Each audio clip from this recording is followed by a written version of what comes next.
तो बच्चों आप दूसरा जो आगे डिस्कस करने वाले हैं हम वो है dependence of animals on plants. जैसे पहले हमने डिस्कस किया कि dependence of plants on animals, अब है dependence of animals on plants.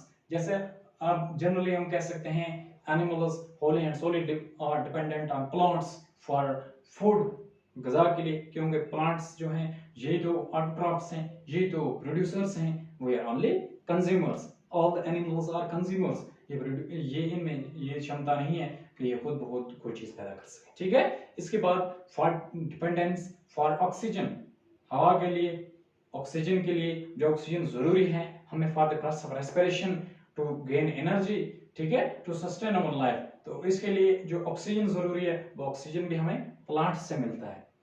ठीक है। इसके बाद हम देखते हैं these plants provide shelter to many birds, animals and insects.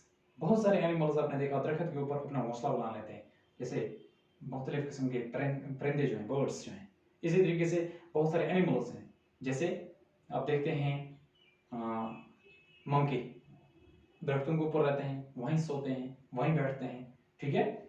तो इसी तरीके से आप देखते हैं और बहुत सारे जानवर हैं, स्कर्ल है, या आप देख सकते हैं एनिमल्स में एक स्लॉथ एक एनिमल होता है, वो यहाँ पे नहीं होता, वो नॉर्थ अमेरिका में होता है।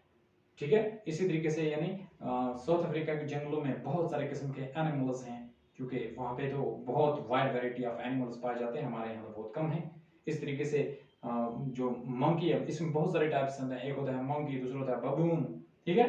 तो ये तमाम चीज़ें, या आप देख सकते हैं हनी जो बी होती है, ये अपना जो हनी कॉम्ब होता है वो बना लेती है किस पे, दरख्तों के ऊपर। तो इसका मतलब इनका जो हैबिटेट है, जो शेल्टर है, वहाँ पे भी है, वहाँ पे भी बनाते हैं ये, तो वहाँ पे भी ये शायद प्रोड्यूस करते हैं, वहाँ पे अपना आप जो है जिंदगी गुजारती हैं। ठीक है। इसी तरीके से आप देखते हैं बहुत सारे बर्ड्स अपना नेस्ट बनाते हैं, वहाँ रहते हैं। तो इस तरीके से हम ये कह सकते हैं कि शेल्टर डू और habitat for many animals, birds and insects.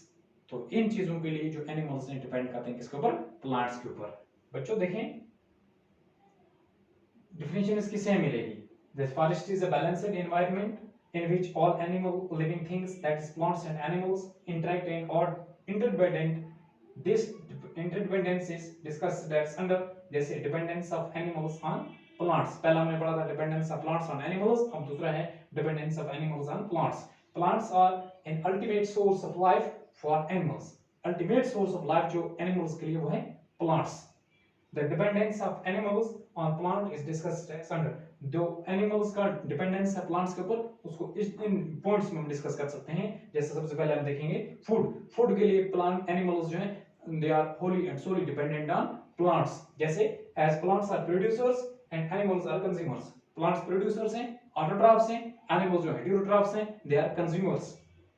For food animals are totally dependent on plants. अगर फूड की बात हम करेंगे तो प्लांट एनिमल्स जो हैं दे आर टोटली डिपेंडेंट, इनका टोटली जो इन्हिसार है वो किस पे है, पौधों पे है। दूसरा है oxygen. Plants release oxygen during photosynthesis. This oxygen is used by animals to sustain life. जब फोटोसिंथेसिस प्रोसेस होता है उसमें कार्बन डाइऑक्साइड का इस्तेमाल करते हैं और उस दौरान जो बाय प्रोडक्ट वहां से निकलता है C6H12O6 plus O2 oxygen plus H2O water, वो ट्रांसपायरेशन के थ्रू जो हवा में चला जाता है, इवापोरेट हो जाता है। इसी तरीके से जो ऑक्सीजन वहां पे रिलीज होता है एज बाय प्रोडक्ट, उसको हम यूज करते हैं, तमाम एनिमल्स यूज करते हैं, और इसी के ऊपर इनकी लाइफ डिपेंड है। क्योंकि without breathing, without inhaling oxygen, जो एनिमल्स हैं ये 2 से 2.5 मिनट से ज्यादा जिंदा नहीं रह सकते हैं। So they depend for oxygen on plants. तीसरा जो है habitat. Plants provide habitat that is shelter to many birds and animals and insects.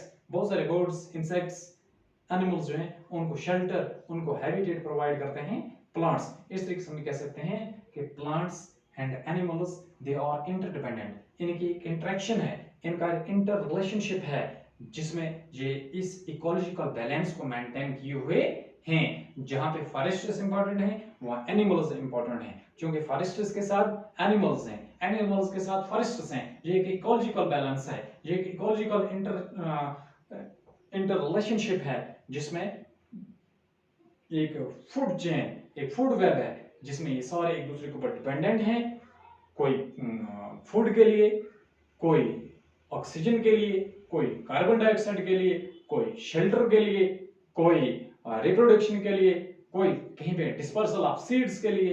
तो टोटली यानी डिस्पर्सल ऑफ सीड की अगर हम बात करेंगे तो उसमें प्लांट्स की जो पॉपुलेशन है ये बढ़ती है, but very important role is played and role of animals and birds involved in that scattering और डिस्पर्सल ऑफ सीड्स। इसी तरीके से हम देखते हैं ऑक्सीजन के लिए इंपॉर्टेंट है प्लांट्स एनिमल्स के लिए, और एनिमल्स इंपॉर्टेंट है फॉर द कार्बन डाइऑक्साइड जो ये रिलीज करते हैं carbon dioxide as by product during हम कहते हैं रेस्पिरेशन, तो वो इसको यूज कर लेते हैं प्लांट्स, ठीक है, उसको यूटिलाइज करते हैं ड्यूरिंग फोटोसिंथेसिस। तो वेरी इंपॉर्टेंट इनकी लाइफ के लिए और हमारी लाइफ के लिए जरूरी ऑक्सीजन। इसी तरीके से न्यूट्रिएंट्स जो तमाम एनिमल्स की डेड बॉडी से या एक्सक्रीटर जो इनके बॉडी से निकलता है वो सारा जमीन में चला जाता है और सॉइल से ये उसको हासिल कर लेते हैं, रिसीव कर लेते हैं। तो इस तरीके से डिपेंड है ये न्यूट्रिएंट्स के लिए, और हम डिपेंडेंट हैं किसके लिए, फूड के लिए।